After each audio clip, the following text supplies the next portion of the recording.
Si accomodi.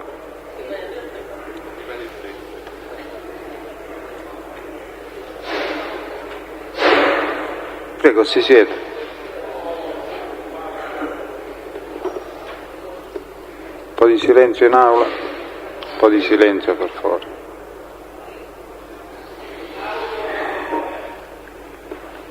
Le sue generalità per il verbale, per favore.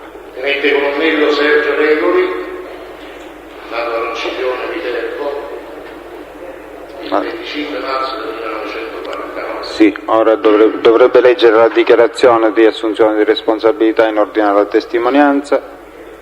Consapevole della responsabilità morale e giuridica che assumo con la mia deposizione, mi impegno a dire tutta la verità e a non nascondere nulla di quanto mia conoscenza. Bene. Il pubblico ministero può procedere. Per favore le risposte, signor Colonnello, vicino al microfono, perché abbiamo problemi di audio nell'aula. Colonnello Regoli, ha comandato lei il reparto operativo dei Carabinieri di Catania? Sì, ho comandato il reparto operativo di Catania dal 1989 al gennaio del 93.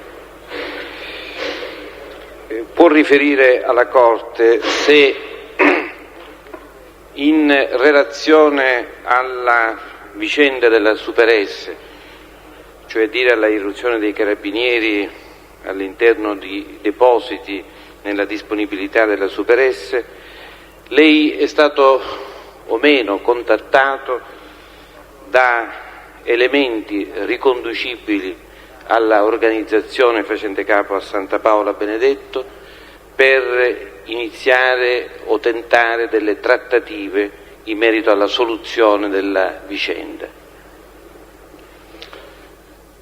Senz'altro sì.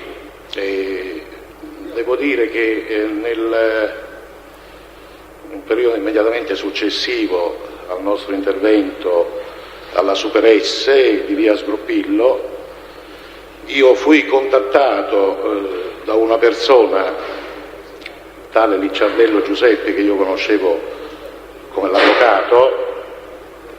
Mi scusi, Colonnello, se vuole ripetere, perché il rumore... Che io conoscevo come l'avvocato, Licciardello Giuseppe, abitante mi sembra in Via Grande, doveva abitare a Via Grande, e fui contattato dal signor Licciardello Giuseppe, il quale, almeno dicendo lui, che parlava a nome dell'organizzazione facente capo a Santa Paola Ercolano, e mi disse che se allentavamo un pochettino le nostre indagini, le nostre attività sulla Super S, in cambio mi avrebbero dato la possibilità di catturare un grossissimo latitante. Al che io chiesi chi era questo grosso latitante e mi fu riferito trattarsi di Pulvirente Giuseppe, un Malpassoto. Mi incuriosì la questione, al che io chiesi se mi davano un'indicazione precisa per andare a colpo sicuro a catturare il Pulvirenti, ma il Licciardello mi disse che mi avrebbero dato solamente l'indicazione dell'infermiere che quasi giornalmente si recava dal Pulvirenti, al che gli dissi che la questione non mi interessava perché tanto il Pulvirenti l'avremmo preso da soli.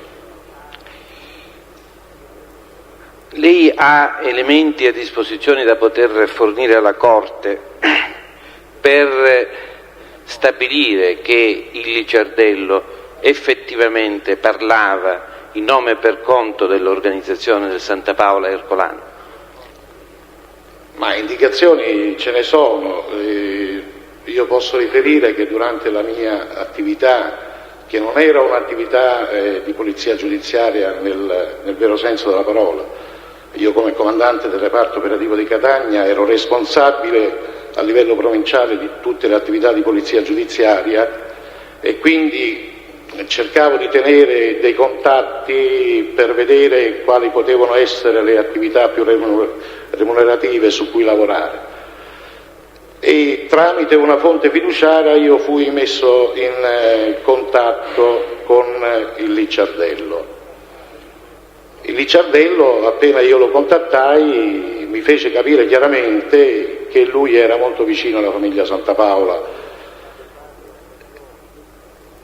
Ci sono state varie occasioni, io posso dire senz'altro che nel periodo in cui io ero a Catania, precisamente in un periodo immediatamente successivo al contatto che io ebbi con il Licciardello per quanto riguardava un rallentamento dell'indagine sulla Super S in cambio del Pulvirenti, dopo pochi giorni, mi sembra nella seconda decade di ottobre del 1992,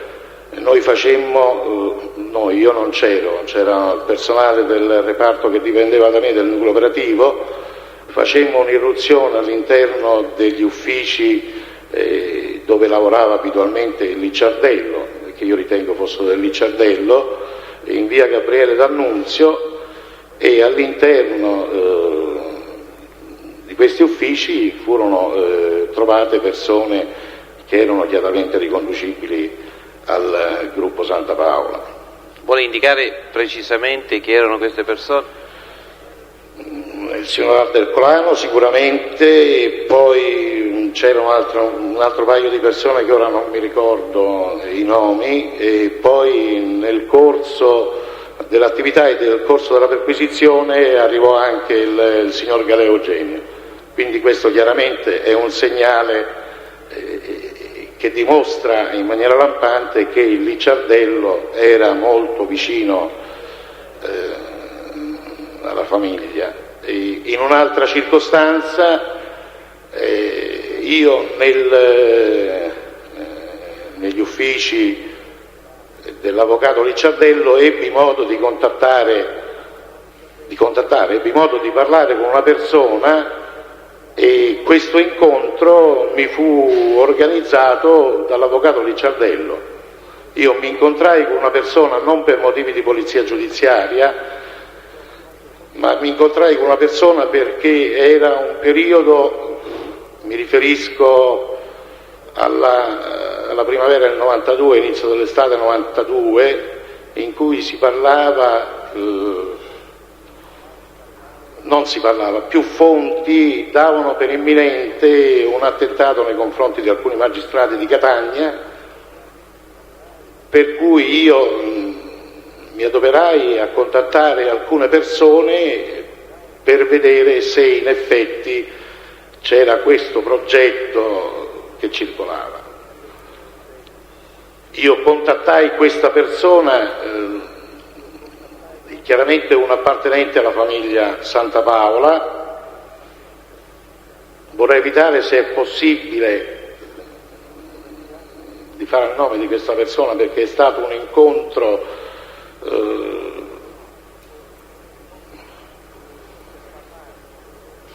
così per parlare, per vedere un pochettino se io riuscivo a capire quella che era la situazione che c'era a Catania.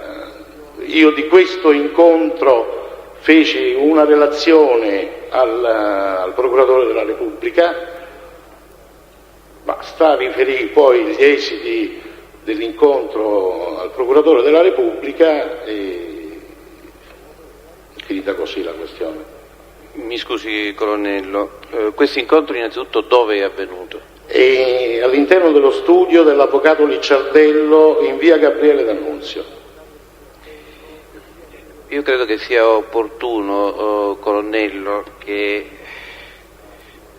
la Corte possa sapere chi sia la persona contattata, in quanto ciò, io credo, potrà servire a cogliere i collegamenti, se ce ne sono, tra il Licciardello e appunto la famiglia Santapaola.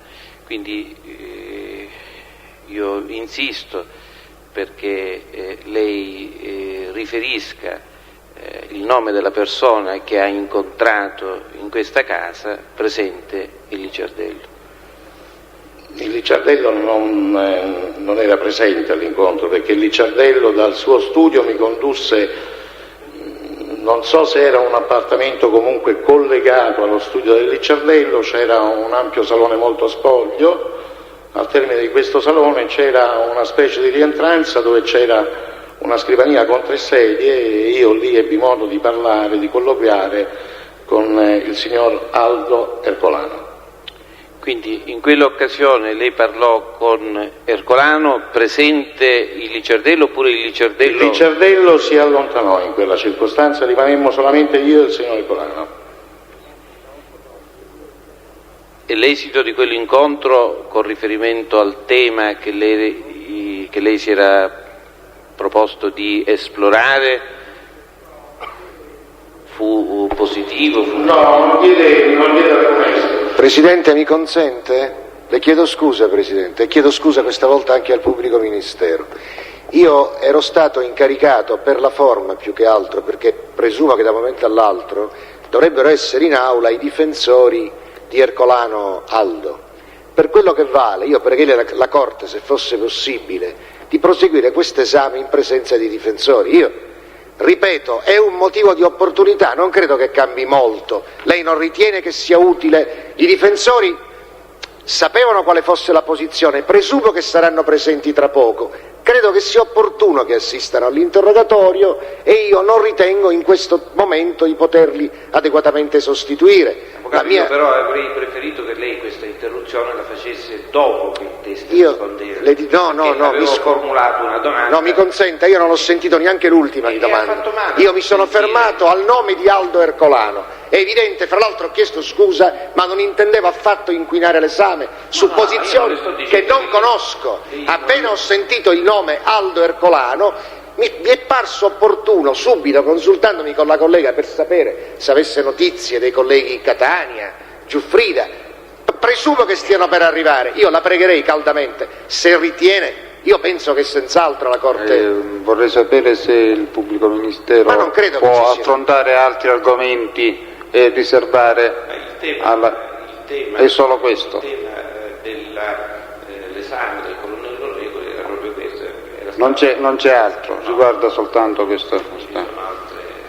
Presidente, si tratta di una testimonianza, fra l'altro... L'ho capito, avvocato. Non prevedibile dai difensori, intendo dire, per quello che vale, la posizione di Regoli è indicata, come normalmente accade, in maniera piuttosto generica.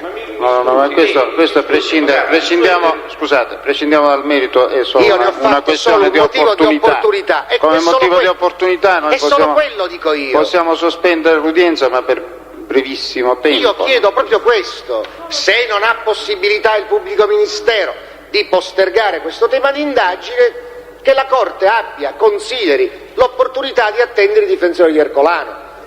E io ripeto, sostituirlo sì, ma nel momento in cui io non conosco la posizione di Ercolano. Avvocato, io volevo dirle soltanto questo, che la posizione del colonnello Regoli non è affatto indicata in modo generico, perché non è indicato neppure nella lista testi.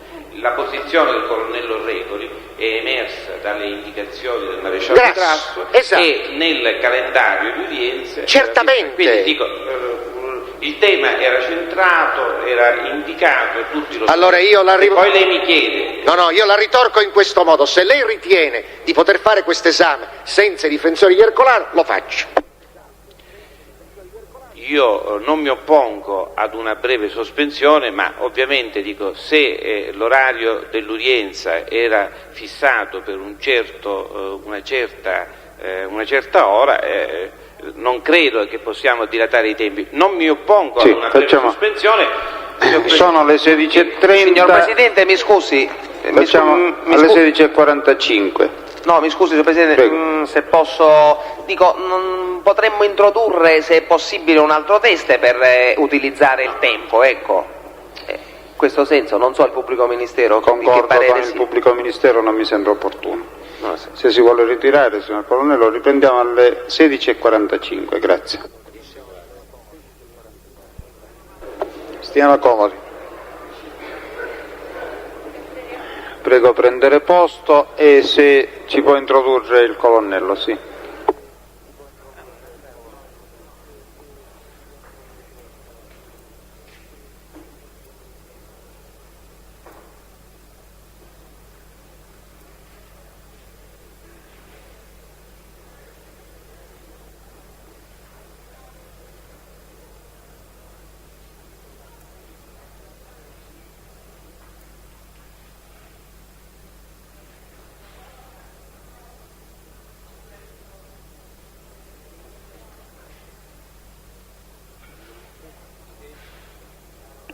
pubblico ministero. Ecco, se ci sono gli avvocati presenti facciamo risentire, dico non ho nessun problema a far risentire se sono presenti. Non sono arrivati. Allora. L'avvocato Passanisi è arrivato nel frattempo? O c'era già e non è interessato? No. Allora procediamo. Forse sarebbe comunque meglio sentire l'ultima domanda, perché il test è stato interrotto mentre io finivo la domanda. Ci facciamo l'ultima domanda. Se la possiamo risentire, l'ultima domanda.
Questo.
Possiamo sospendere, vero? Mi pare che non c'era nessuna domanda in corso.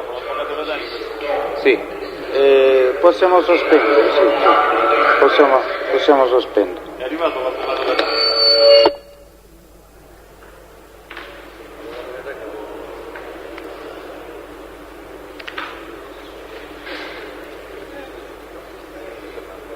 Colonnello Regoli,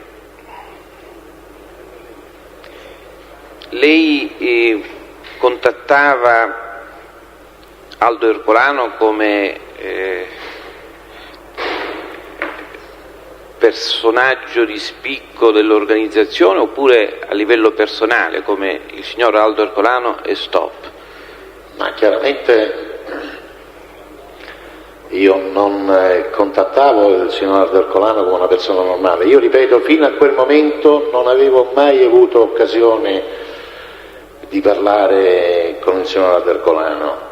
Io durante un incontro che ebbi con l'avvocato Licciardello presso la sua abitazione in Via Grande, e era proprio il periodo che ho riferito prima, la fine della primavera, inizio dell'estate del 92, e si parlava di questi attentati ai magistrati, per cui chiesi al signor Licciardello se era possibile per suo tramite farmi parlare con una persona di un certo rilievo e di una certa importanza, purché non si trattasse di un latitante, Il signor Licciardello mi disse che si sarebbe adoperato per farmi avere un incontro, un colloquio con una persona. Dopo un po' di tempo l'avvocato Licciardello mi contattò e mi disse che mi aveva organizzato questo incontro con il signor Aldo Ercolano. Io lo ringraziai di questa questione e chiesi dov'è che doveva avvenire questo incontro e mi disse che me l'avrebbe fatto sapere il giorno dopo.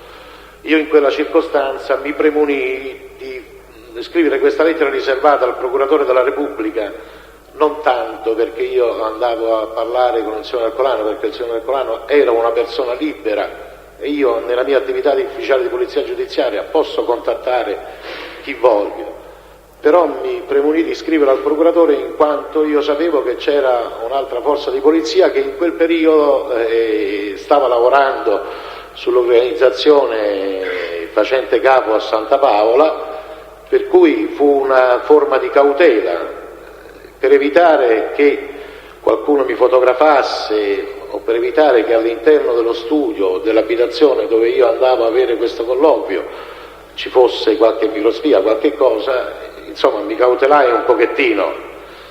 Ripeto, il fatto che io scrissi al procuratore era solo questo e non perché io andavo a parlare con il signor Ercolano. Ecco, possiamo collocare nel tempo esattamente questo incontro? Dunque, l'incontro con il signor Ercolano c'è stato precisamente il 22 giugno del 1992 alle 15 circa presso lo studio dell'avvocato Licciardello. Mentre la successiva perquisizione a cui lei faceva riferimento, nel corso della quale fu notata la presenza a casa del Licciardello, dell'Ercolano e poi del Galea, nell'ufficio, ecco, che se non vado errato era il 20 di ottobre del 1992. Ed è quindi successiva alla irruzione dei Carabinieri? Successiva all'irruzione alla Super S, perché l'irruzione alla Super S è del 22 settembre, mi sembra. Colonnello, l'ultima domanda. Il Licciardello è ancora in vita? Per quello che mi risulta Licciardello è morto. Almeno se è lo stesso Licciardello che ho visto io, ma ritengo di sì. Dovrebbe essere morto. Morto violentemente o? Morto violentemente. Grazie. Io chiedo scusa Del resto faccio presente alla Corte che io sono stato operato da un occhio lunedì pomeriggio, non ho presentato certificazione medica e nient'altro, nemmeno quando sono stato a letto con la febbre. Sono queste le ragioni del mio ritardo. Adesso ho la necessità di chiedere alla Corte l'ulteriore comprensione di 5-10 minuti di sospensione perché io possa conferire col mio assistito e se del caso procedere al controesame. Io sono in ritardo perché sono stato dal medico a farmi visitare l'occhio, Presidente. Altri 10 minuti di sospensione, si ritira ancora una volta.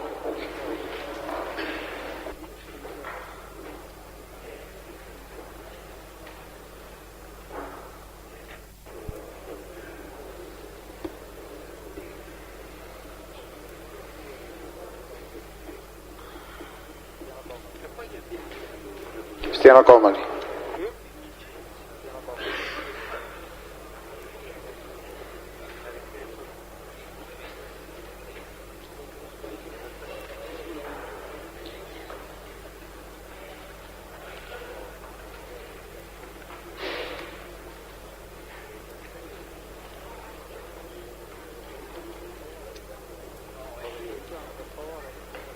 Un po' di attenzione per favore, Avvocato Catania, la parola. Grazie Presidente.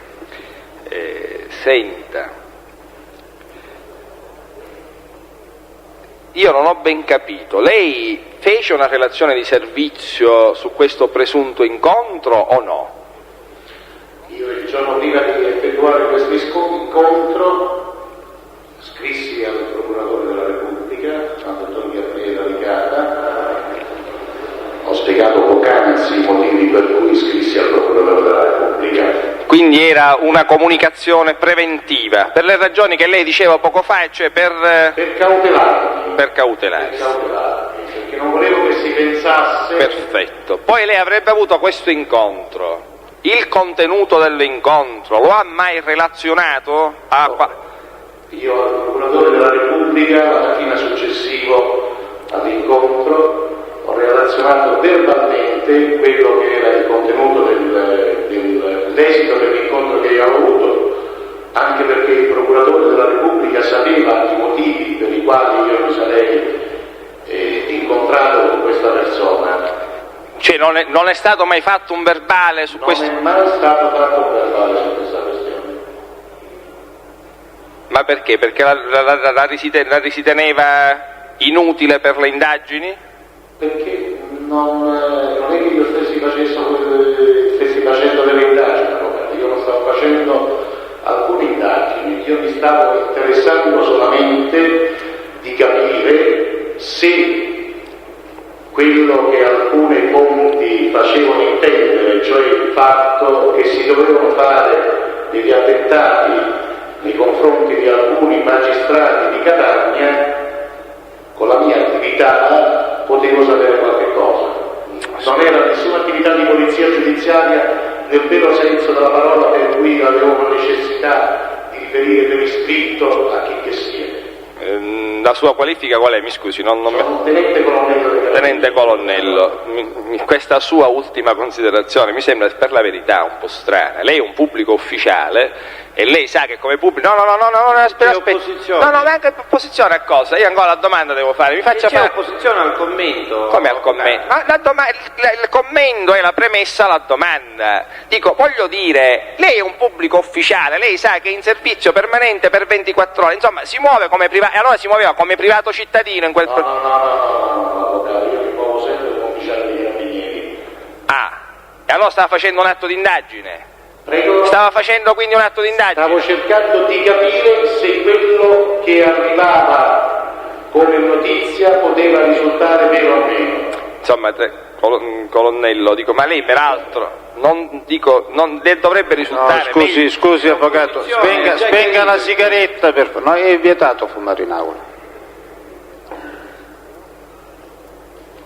È ovvio, avvocato Catania, che io consento il controesame in questi termini solo nella direzione del saggiare l'attendibilità del... Certo, Presidente, devo sì, dire... ma non può andare oltre un certo limite. Per carità, dico a me, lo dico subito, l'esplicito, quello che mi interessa capire, ed è l'ultima domanda che faccio, perché il tema non mi pare che meriti tutta questa attenzione, quello che vorrei capire è questo.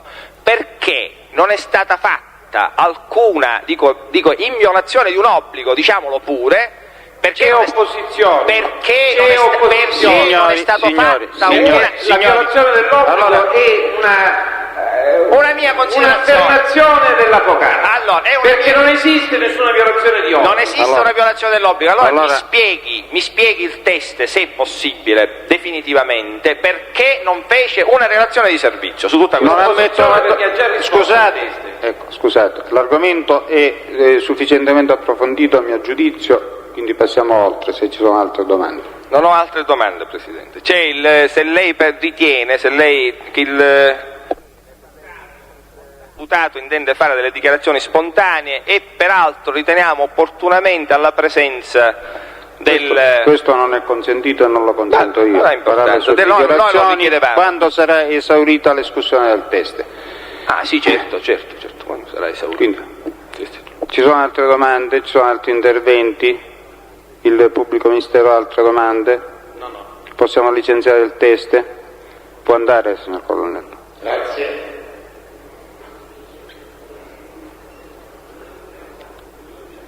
Introduciamo il signor Ercolano, Presidente, se ritiene di parlare subito. Se ritiene non licenziare definitivamente il test, questo potrebbe essere... No, avvocato, lei ha avuto agio di parlare con il suo cliente, non altro. No, potrebbe nascere l'esigenza questo, di un atto istruttorio successivo. Questo si valuterà in seguito su sollecitazione delle parti, oppure se la Corte riterrà un'esigenza propria.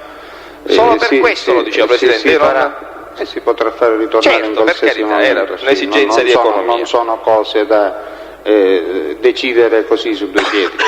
D'accordo. Sono frutto di una valutazione successiva. Il signor Ercolano, per favore.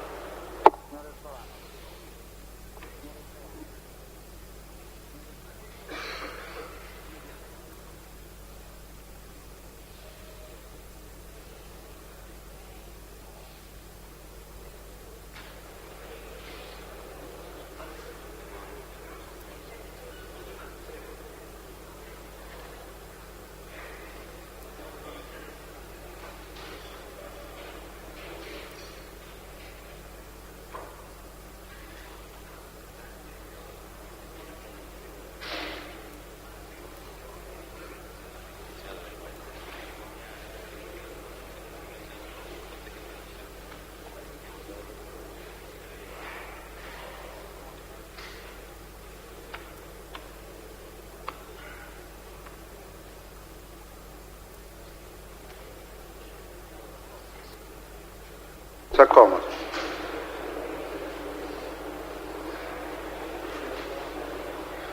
Il signor Ercolano ha la parola.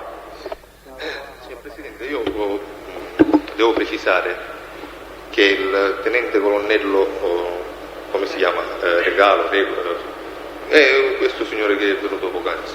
Con questa è la seconda volta che lo vedo. La prima volta l'ho visto io a settembre del 1995, che mi trovavo detenuto. È venuto a trovarmi con un'altra persona, con un altro capitano, credo che si chiamasse 5. Io alcuni giorni prima avevo ricevuto una lettera anonima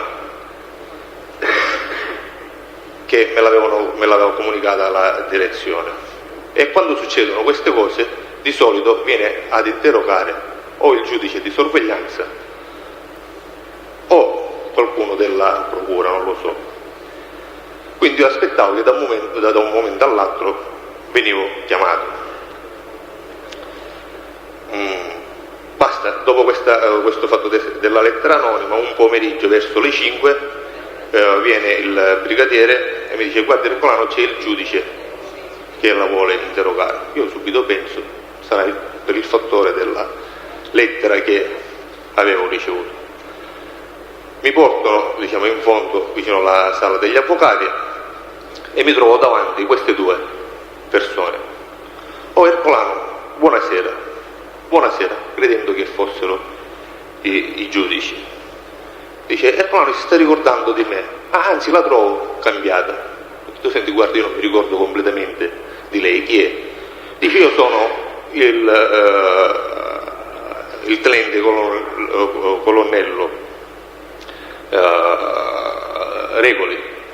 Guardi, è la prima volta che lo sto vedendo. Come non si ricorda, una volta ci siamo incontrati così dall'avvocato Licciardello, lei mi ha offerto il caffè. Guardi, io non mi ricordo su questo particolare che gli ho offerto il caffè. Se gliel'avevo offerto non avevo niente da nascondere. Non è la prima volta che incontro ufficiali o altra gente e capita che per il bar gli posso offrire il caffè. Dice, ma come non si ricorda?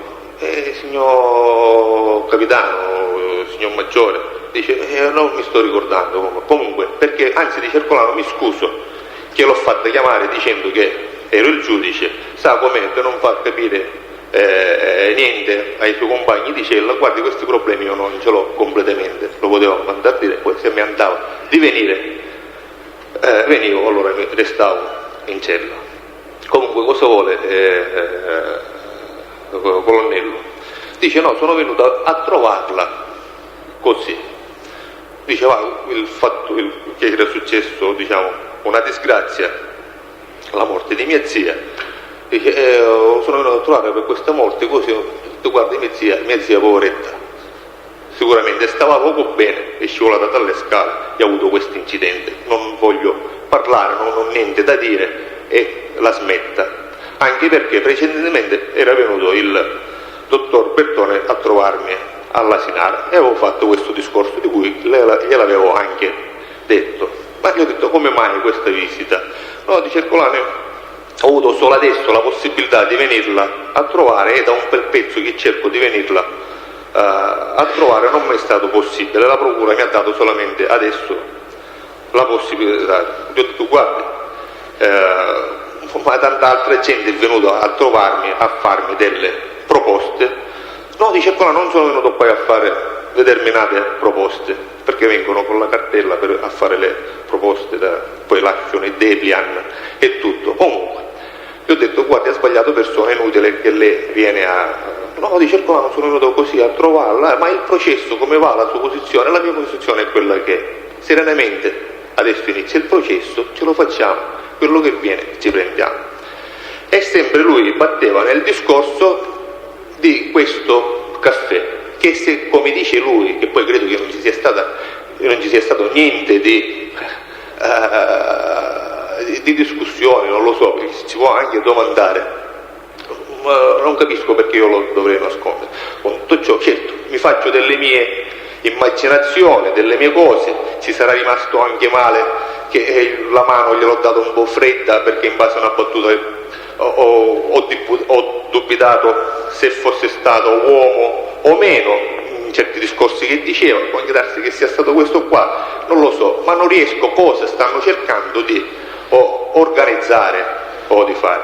Per quanto riguarda il fermo che ho avuto alla Liga, che non so cosa, diciamo, questo, che vogliono creare questa riunione alla Liga, così io l'avvocato Licciardello lo conoscevo da vecchia data, l'ho conosciuto al carcere di Catania, poi l'ho incontrato fuori, era un poveretto che cercava di accattonare sempre la carta del 100.000 lire, e in quel periodo lui stava cercando di fare della pubblicità per un gruppo, non mi ricordo come, Miss Italia, una cosa del genere, e cercava sponsor, e di cui mi ha fatto una truffa a me di 1 milione, dove gliel'ho dato, che poi eventualmente il mio avvocato proporrà i documenti. E questo qua è stato un paio di volte, ci sono stato dall'avvocato Licciardello per quanto riguardava questo discorso della pubblicità. Vedi, se tuo padre eventualmente la può fare, la pubblicità è una cosa interessante, si vede Euromondo, Eurovisione, non lo so quello che faceva, che poi, diciamo, è notorio chi era l'avvocato Licciardello, che era un millantatore, credo che ci sia anche una sentenza e i signori pubblici ministeri lo possono sapere, che è stato il suo collega buonanima Falcone che l'ha definito un millantatore e depistatore. Quindi adesso non sto riuscendo a capire cosa si stia creando. Posso anche capire che l'avvocato Licciardello, per farsi bello con le forze dell'ordine, presenta un'altra persona che dice questo qua è Albercolano. Quante volte capita che sono il figlio perché ormai c'è questa moda, sono il figlio di Ercolano, o sono il nipote di Santa Paola, o così, o così, e queste cose le sappiamo. Bisogna vedere il simbolo che c'è, dice guarda io sono il figlio del prefetto di Catania, o il figlio dice questo qua è il nipote, o è Albercolano. E questi dubbi me li devo. Non credo che il colonnello voglia insinuare qualcosa, voglio creare qualcosa. Posso dire anche che l'avvocato Licciardello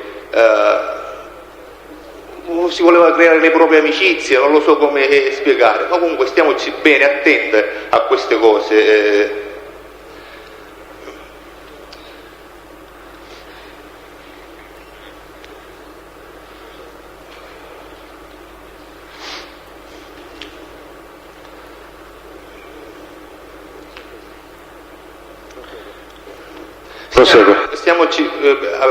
Stiamoci attenti, diciamo, a questi discorsi o meno, perché si stanno facendo molte tragedie e ne possono succedere tante di cose, signor Presidente. Quindi non so che tragedia si stia combinando qua. Cioè, a me in questo momento è stato, diciamo, una tegola mi è caduta in testa senza sapere il perché e come mai, diciamo, queste cose. Questo, diciamo, era il discorso. Se mi viene qualcos'altro eventualmente, adesso, diciamo, credo che abbia finito. Eventualmente se mi ricorda qualcos'altro, che poi un'altra cosa ancora, mi scusi, se a questo punto, come lui dice, il discorso della Super S e che Licciardello è andato per fare il cambio che lui gli dava, allentavano queste pressioni sulla Super S, così. Se c'era stato questo rapporto, a questo punto andavo direttamente io, non ci andava il signor Licciardello, o no? Credo che sia questo rapporto, è inutile che ci andava Licciardello, dice allenta le pressioni sulla Super S, a questo punto sia questa possibilità, lo facevo io, non andava il Licciardello. Ho finito, signor Presidente. Buonasera.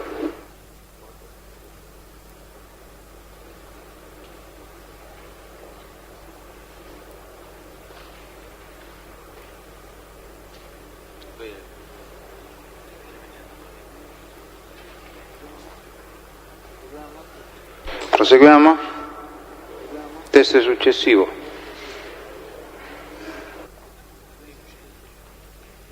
Di Innocenzi. Sì.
Buonasera, si accomodi.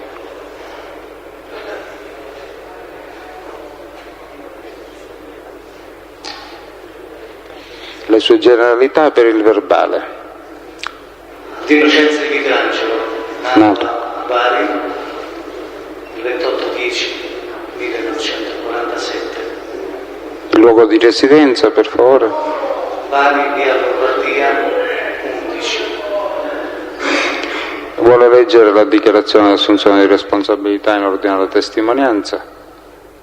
Consapevole della responsabilità morale e giuridica che assumo con la mia posizione, mi impegno a dire tutta la verità e a non nascondere nulla di quanto è a mia conoscenza. Allora, per quanto riguarda la ripresa televisiva, la immagine del test deve essere esclusa la parte superiore o comunque deve essere obliterata con i sistemi tecnici opportuni, in modo da non essere riconoscibile. Il pubblico ministero può procedere e il test rispondendo dovrebbe avvicinarsi quanto più possibile al microfono. Si metta comodo, ecco, in modo che sentiamo tutti. Pubblico ministero. Dottore, qual è la sua attività attualmente? Sono direttore standa alla filiale di Bari, Corso Vittorio Emanuele. Lei ha mai diretto filiali nella città di Catania? Sì, certo. Ci può dire in che epoca? Luglio 89, febbraio 90. E la sede della filiale, può indicarcela? Catania via Etnea. E quindi era direttore quando è avvenuta la distruzione di quella sede? Certo.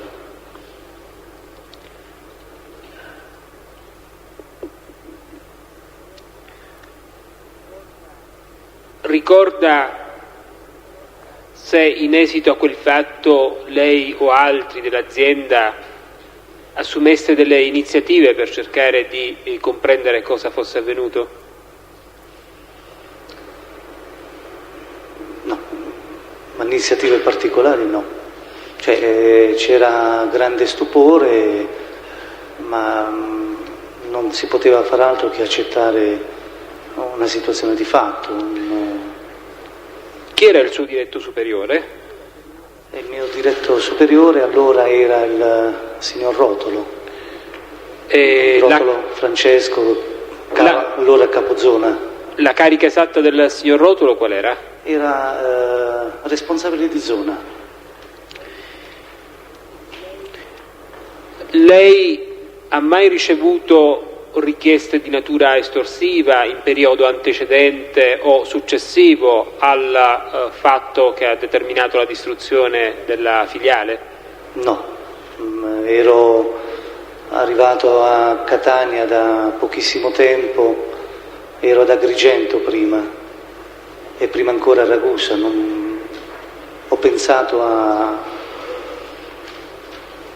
tanti fatti, ho cercato di ricordare, non ricordo nessuna situazione che ha detto lei. Ricorda se in quello stesso periodo furono fatti dei danneggiamenti o attentati in danno di altre filiali o punti vendita stand? Ma ricordo che in quel periodo ci furono delle situazioni strane, lasciavano, ma non solo alla Standa, anche alla Rinascente che era lì vicino, dei candelotti di dinamite, degli affari lasciati così in giro per dare dei messaggi. Ricordo che in quel periodo ci fu anche un tentativo di incendio nella parte posteriore della Rinascente. Chiedo scusa, mentre in quello stesso periodo quando? Prima dell'incendio, ovviamente. E poi? Cioè, ricordo questi particolari. Ricorda se La Standa ha un ho detto di fatti anomali oltre il sì, lei ha citato quelli della Rinascente. La Rinascente a che appartiene?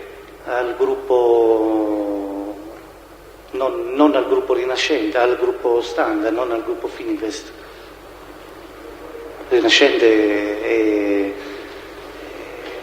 Fiat. Fiat, perfetto. Cioè, ricordava questi attentati in danno di punti vendita del gruppo Fiat o la Rinascente. Le chiedevo, ricorda se in quello stesso periodo ve ne furono alcuni in danno di punti vendita o filiali Stand? No, assolutamente. Ci dicevano di prestare attenzione perché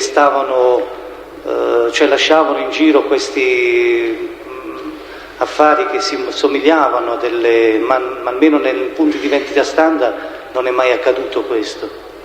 Le voglio chiedere una cosa, la Standa è un punto vendita, una filiale a Piazza Cavour? Anche sì. Ricorda se lì avvenne qualche episodio particolare nello stesso arco temporale?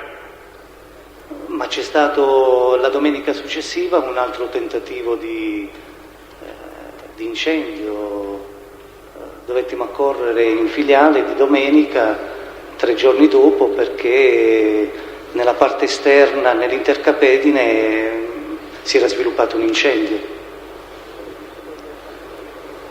Quello di Piazza Cavour cos'è? Filiale? Sì, certo, filiale. Da chi è diretto?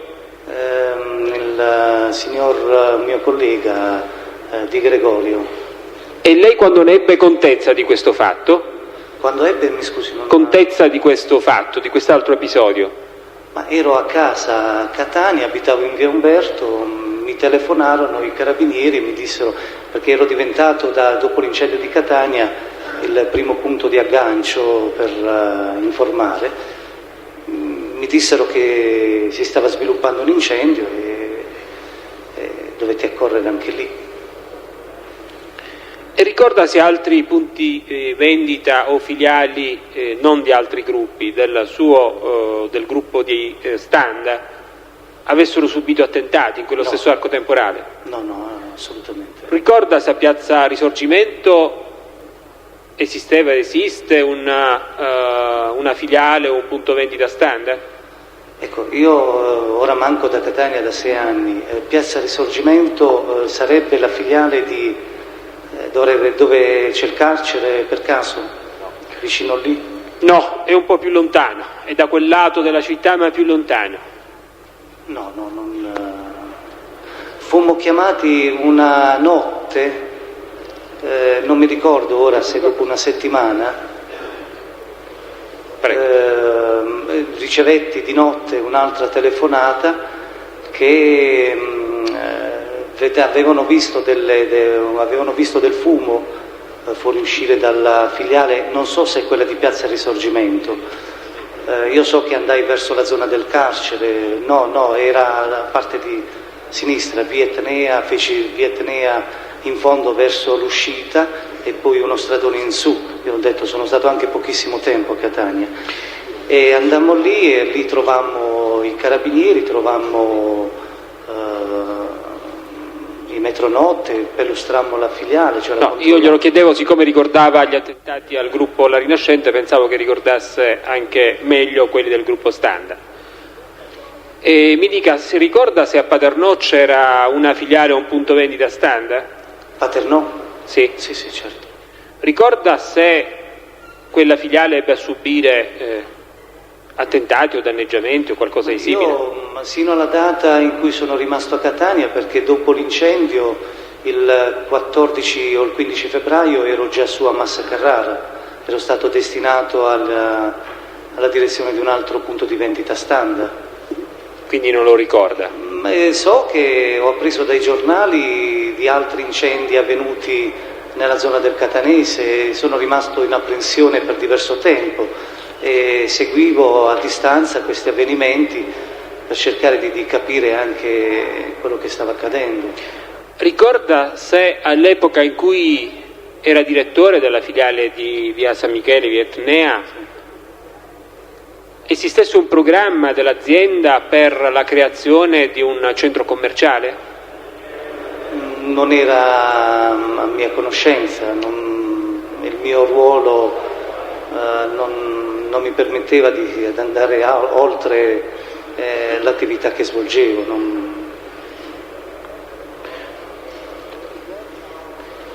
Lei ricorda se all'epoca esistevano altri punti vendita o comunque centri commerciali che potevano entrare in concorrenza con la vostra attività? Sì, fu aperto in quel periodo un grosso centro commerciale a Mister Bianco. Ora non ricordo come si chiamava e come si chiama ancora oggi, ritengo ci sia ancora un centro commerciale Città Mercato, qualcosa del genere. Ricordo che fu un insediamento da parte della concorrenza in una zona nuova del Catanese, la seguivamo come concorrente per le nostre considerazioni commerciali. Lei ebbe modo di segnalare questa vicenda a qualcuno, cioè di questa attività di concorrenza? Ma è risaputo dall'azienda, nel momento in cui c'è una concorrenza nell'interland commerciale informiamo anche telefonicamente. Noi abbiamo un sistema di informazione molto, come dire, vicino all'azienda sotto certi aspetti. Mi dica, l'impianto antincendio esistente presso la filiale di Via Etnea, di che tipo era?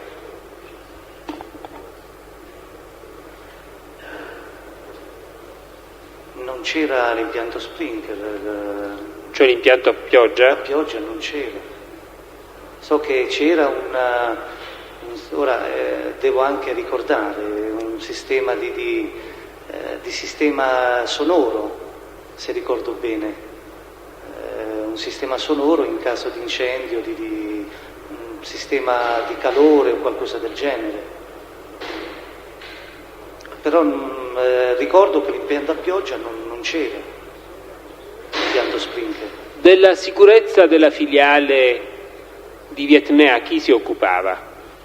Intende sicurezza, cioè cosa intende? Come sicurezza gestita dall'azienda? Ancora una volta non capisco, sicurezza... Cioè c'era un ufficio antitaccheggio, c'era sì, certo. Se parla della sicurezza di filiale era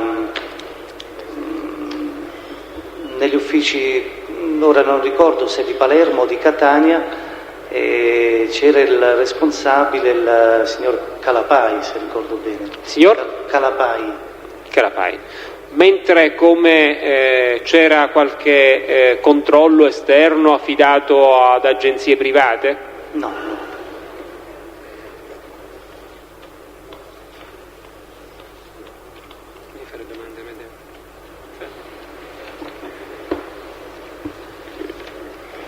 Scusi, saprebbe quantificare il danno subito dalla Standa a seguito dell'incendio della filiale di Via Etnea? Ripeto, sono delle informazioni che si assumono per via indiretta dal sentito dire, non sono comunicazioni che riguardano i responsabili della filiale. Da quello che si diceva allora si parlava di un danno di circa 17 miliardi, ma lo ha preso anche dai giornali. Cioè, scusi, noi abbiamo chiesto, nell'udienza di oggi, abbiamo chiesto al dottor Pellizzari, che era il consigliere, l'amministratore delegato, e non ha saputo rispondere. Abbiamo chiesto al dottor Berrettini, che pure per le sue funzioni poteva essere informato sul fatto. Adesso sto chiedendo a lei, mi dica a chi posso rivolgere questa domanda sulla base dei ruoli esercitati nell'ambito dell'azienda. Dottore, non glielo so dire, io ho appreso dai giornali che il danno era stimato su 17 miliardi. Ripeto, non siamo noi siamo dei preposti all'unità, non abbiamo comunicazioni in tal senso.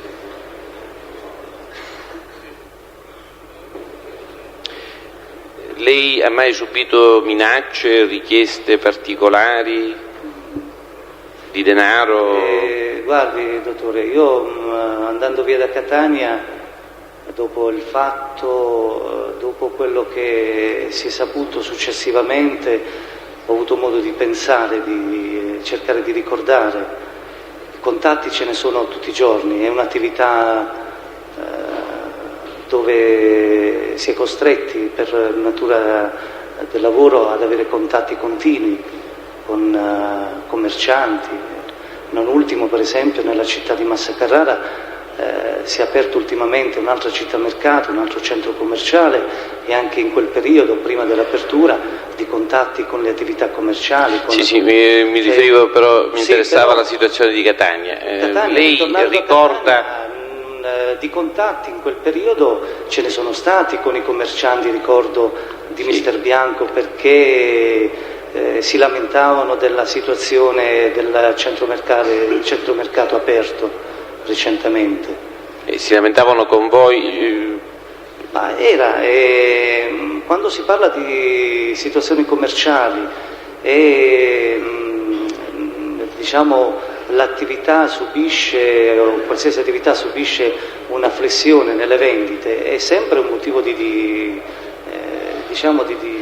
Io le ho chiesto se ha subito lei minacce o richieste particolari. No, che io ricordi no, d'altronde se fosse stato così, come ho già detto in precedenza, non ci sarebbe stato nessun motivo di non divulgare la richiesta ai miei superiori.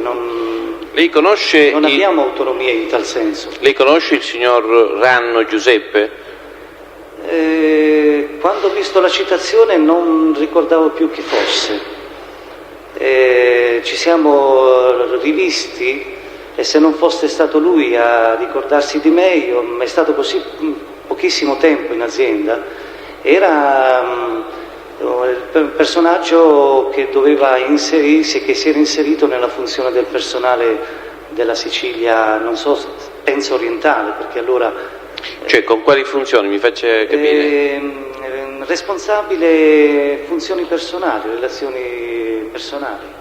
Cioè, mi faccia capire, doveva gestire il personale di tutta la Sicilia, di tutte le stande, i rapporti sindacali, certo, i rapporti sindacali, i rapporti tra filiali e aveva sede a Catania il suo ufficio oppure?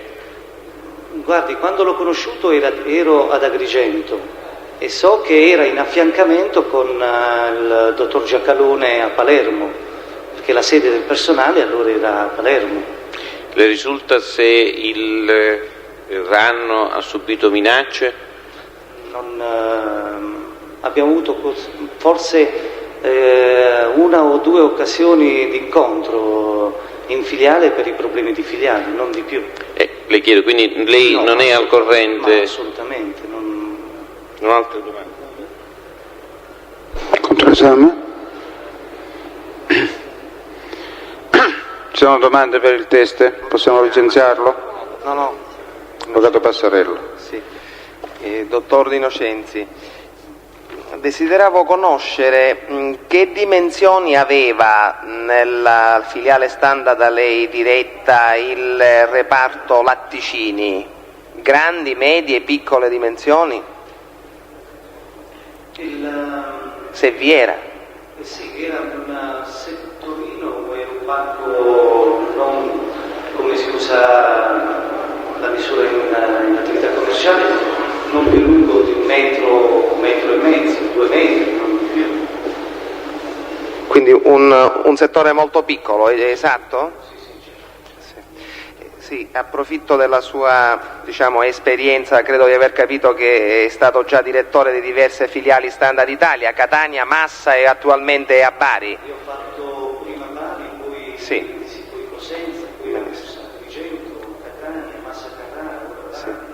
Senta, nella percentuale dei prodotti e delle merci trattate dalla standa in tutta Italia, il settore alimentare che proporzioni c'ha? Cioè la standa, vorrei capire questo, principalmente cosa tratta come settori merceologici? Diciamo che la maggior parte dei punti di vendita sono tradizionali. Poi ci sono tanti altri. Mi scusi se l'interrompo, cosa intende per tradizionale? Non alimentari. E quindi, ecco, non food, quindi cosa? Casalinghi? Casalinghi, tessili, fai da te, teoria, bar, gioco, sport, cancelleria. Questo è l'indirizzo, diciamo, generale della Standa. Poi ci sono filiali miste con una metratura che va sui 600-700 metri quadri, ho detto determinate filiali di alimentari, altri che ne hanno 300, altri 200, altri che sono di impostazione solo alimentari, con una piccola integrazione non alimentare. E a Catania? E a Catania avevamo una situazione composta così, che la mia filiale che gestivo era, se ricordo bene, su un fatturato di 21 miliardi circa quando l'ho lasciato. Mi scusi, fatturato globale? Sì, annuo globale, dico, di tutti i prodotti? Sì, su questo fatturato? Questo fatturato, se ricordo bene, gli alimentari rappresentavano 3 miliardi e qualcosa. La preponderanza dell'attività vietnamita era non food. Ho capito, e quindi mi scusi, il settore poi lattiero-caseario doveva essere, diciamo, ritagliato all'interno di questa, ancora dico all'interno di questa diciamo percentuale che ha indicato lei? Ma ripeto, stiamo parlando di settore caseario che poteva, avevamo e abbiamo in tutta Italia dei banchi di salumi e formaggi, un banco unico suddiviso tra salumi e formaggi, e le più grosse filiali ritengo che non abbiano più di 2 metri, 3 metri lineari, fanno 2 metri lineari, non in altezza. Le più grosse? Sì. Le più grosse filiali in Italia, lei dice? Certo. E fra queste vi erano quelle catanesi? No, assolutamente. La filiale di Catania e Trea rappresentava per gli alimentari un'importanza minima, non faceva test. Infatti la filiale di Vietnamese era rinomata a livello nazionale per le vendite non food, non certo per le vendite food. Grazie, non ho altro. Possiamo licenziare il test e può andare, dottore, grazie.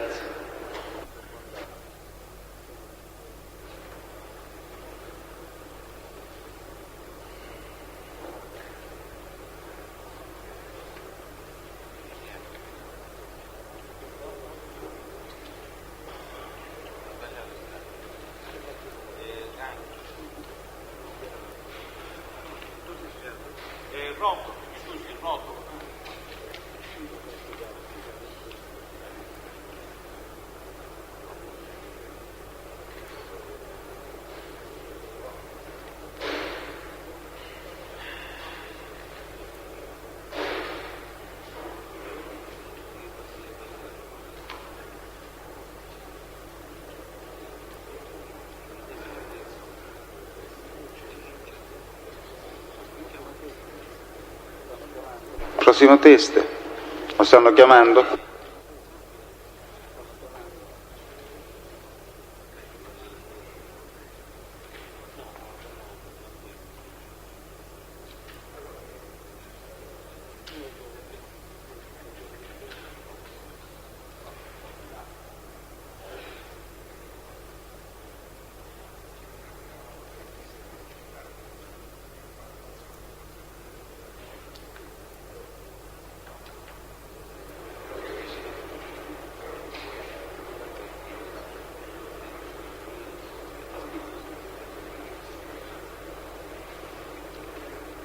Si accomodi. Buonasera.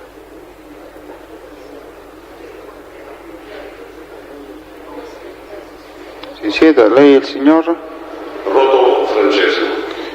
Luogo e data di nascita? Catania 12/7/35. Risiede a Catania, signor Roto? Vuole leggere la dichiarazione di assunzione di responsabilità in ordine alla testimonianza? Sì, voglio chiarirla, spero di poterla difendere. Consapevole della responsabilità morale e giuridica che assumo, con la mia deposizione mi impegno a dire tutta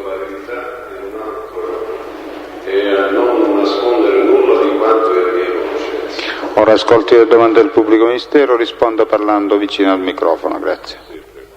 Signor Rotolo, che ruolo ha ricoperto nell'ambito del gruppo Stand? Dall'inizio?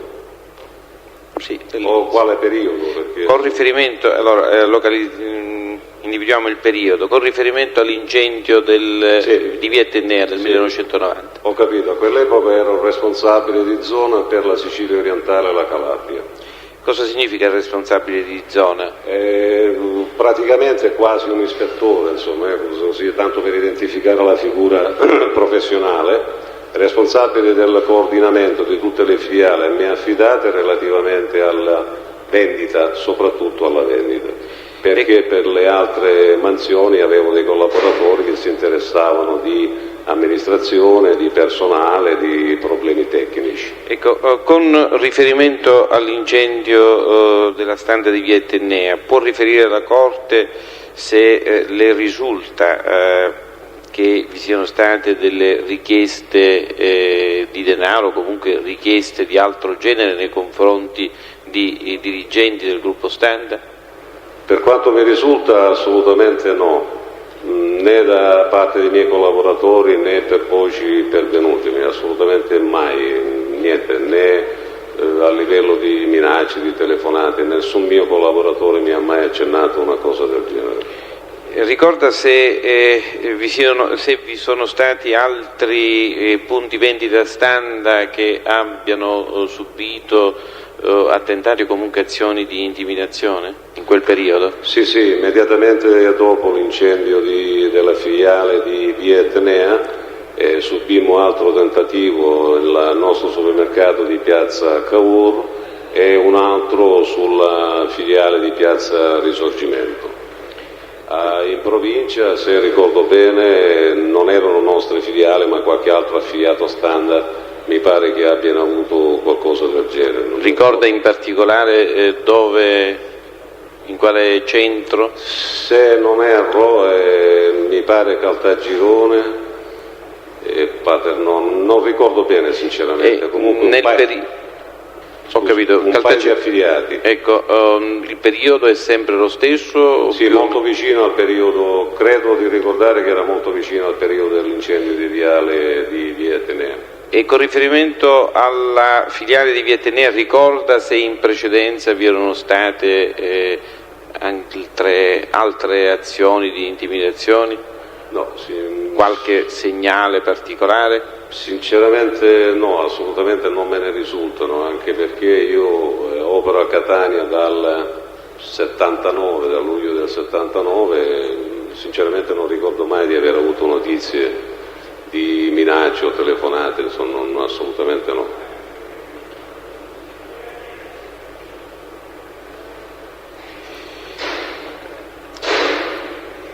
Lei ricorda se vi furono nell'ambito dell'azienda, per quello che le risulta, riunioni per valutare la situazione e per prospettare ipotesi su quello che era accaduto e quali eventualmente furono le ipotesi formulate nell'ambito di queste riunioni? Io personalmente non ho partecipato in quelle occasioni a nessuna riunione perché per quanto mi riguarda ho riferito a suo tempo per quello che è successo al mio superiore che era capo area.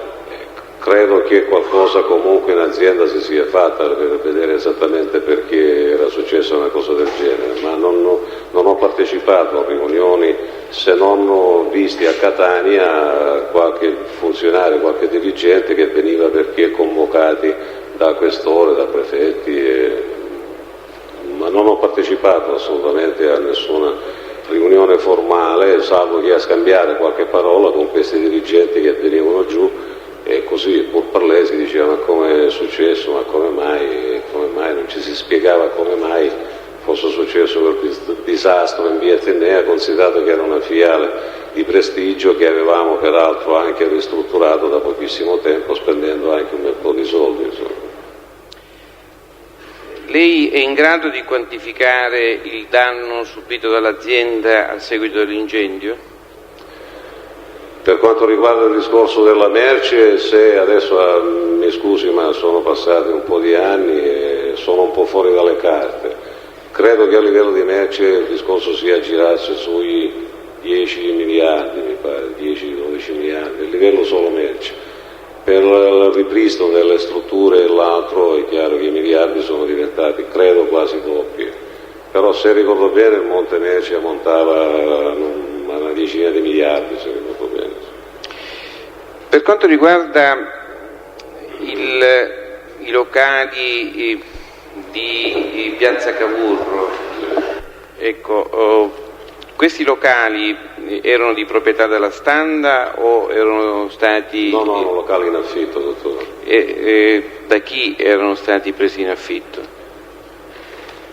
Non so se era un locale in leasing o era un affitto diretto, ma veda, come rapporto per il servizio immobiliare c'è una funzione apposita a Milano che cura i contratti e nella nostra posizione molte cose, queste cose specifiche, le sconosciamo completamente. Credo che la filiale fosse in affitto diretto e non in leasing. Non è di nostra proprietà e non le so dire altro, sinceramente. Ecco, per quei locali ricorda se vi era un'azione di sfratto?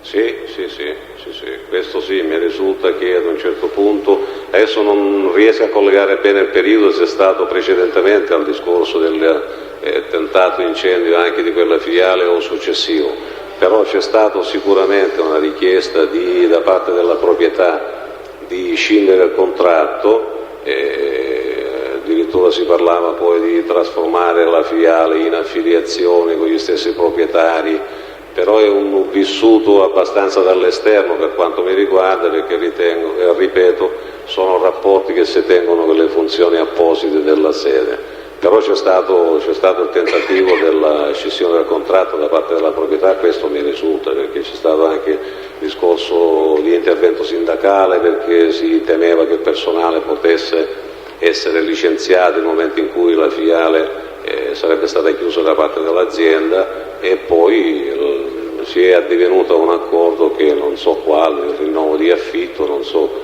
l'ammontare, perché sono fatti che non andavano comprese nella mansione svolta dal sottoscritto. In quel periodo i rapporti con il personale dipendente come erano? Della piazza di Catania o specificatamente di una di Catania.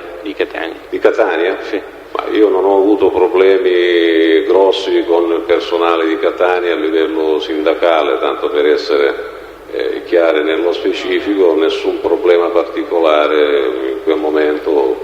C'è stata qualcosa di timore da parte del personale della filiale di Piazza Cavour quando si era sparsa la voce che l'azienda sarebbe andata via nel momento in cui non fosse riuscita a stipulare un contratto, a rinnovare il contratto d'affitto. Naturalmente il personale era preoccupatissimo, si era rivolto anche alle forze sociali, tutto là, insomma, normale. Il resto si viveva abbastanza in armonia, insomma, per quanto possa essere definita armonia un rapporto di lavoro, di dipendenza. Insomma.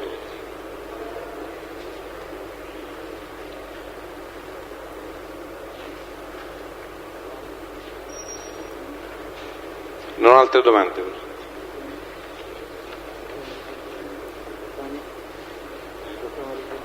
Controesame?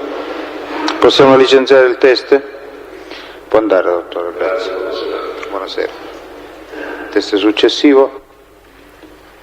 Il capitano Spirito.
Si accomodi.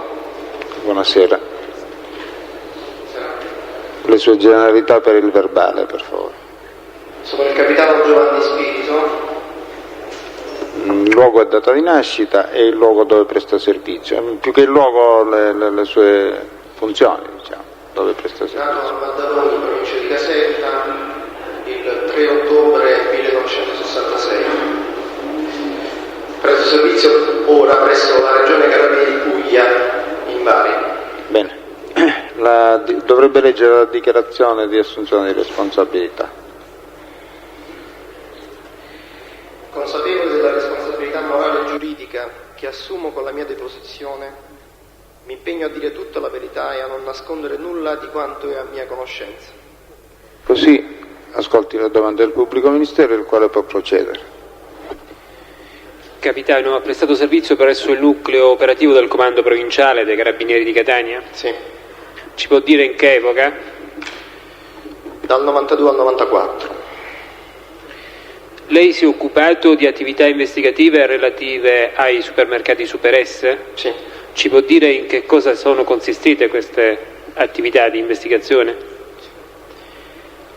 Dunque, quando la compagnia di Acireale fece irruzione il 22 settembre del 92 in un magazzino in Aci Sant'Antonio, fummo investiti per la prosecuzione delle indagini e l'approfondimento, alla luce anche di alcuna importante documentazione rinvenuta durante la perquisizione degli arresti all'interno di questo deposito. Qual era questa documentazione, capitano? Dunque, di fondamentale importanza alcune fotografie e una mappatura che poi si è rivelata quella corrispondente a un deposito in Viale Ionio di Catania. Di fondamentale importanza entrambe questa documentazione ci fecero subito capire che l'attività commerciale della Super S, già diciamo dall'inizio degli anni 80, metà degli anni 80, era riconducibile con facilità oggettiva come gestione della stessa attività al clan Santa Paola Ercolano. In particolare, partendo dalla documentazione rinvenuta durante la perquisizione, identificammo in una fotografia, poi all'esito delle indagini si rivelò una fotografia scattata nel Brasile, nella quale veniva ritratto il caponnetto, quindi il gestore di queste attività, insieme ad alcuni elementi del clan Santa Paola. Precisamente Ponzio Concetto, un costruttore, credo di Acireale, che fu sentito da me a verbale, e Minniti Teodoro e Ercolano Vincenzo. Quando ebbi modo di sentire il Ponzio a verbale, chiaramente non mostrando da subito le fotografie, ebbi subito modo di constatare la chiara reticenza del Ponzio, il quale, benché riconoscesse Rapisarda un altro personaggio e il caponnetto ritratto nella foto, e ammettesse dopo diverse insistenze un viaggio in Brasile, non riuscì a identificare stranamente né il Minniti, il cognato di Santa Paola Benedetto, né Ercolano Vincenzo, il figlio di Giuseppe Ercolano.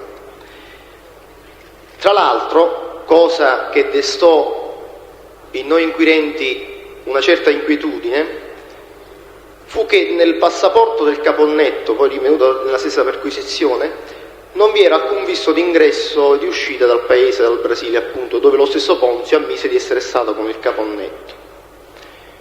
Per quanto riguarda invece la mappa del garage di Viale Ionio, ormai credo che sia oggettivamente provato, era una base logistica di incontri del clan Santa Paola, e che quindi tutta questa documentazione ci fece subito ricondurre le indagini in un certo determinato luogo, indagini che, andando a ritroso, ci fecero ricostruire l'attività economica del Caponnetto, attività economica che parte dall'inizio degli anni '80 e che fino al 1987 hanno avuto una certa linea di evoluzione, dall'87 in poi un'altra.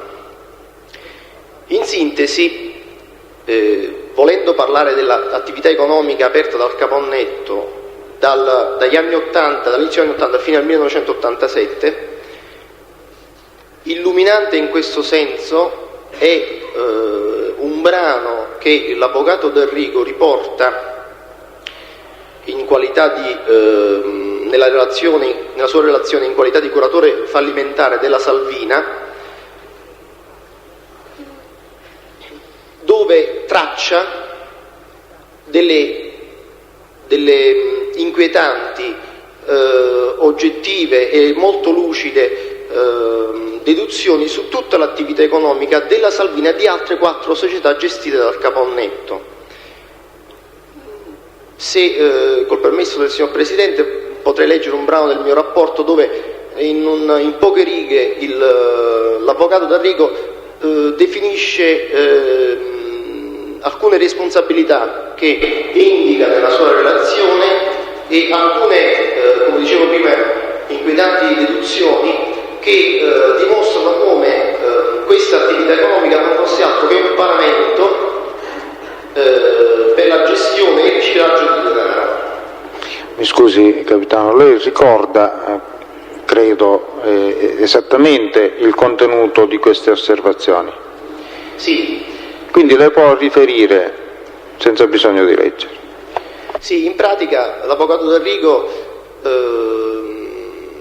evidenzia come nella forzata prosecuzione dell'attività economica della Salvina, che ormai già dal 1985 non era più in grado di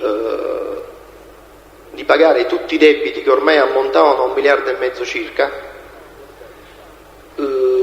come una attività economica che attraverso un intreccio di debiti e crediti con altre 4 società, i cui componenti non erano altro, cioè praticamente queste 4 società e in più la Salvina non erano altro che delle scatole cinesi, nelle quali i componenti della Salvina si scambiavano i ruoli nelle altre.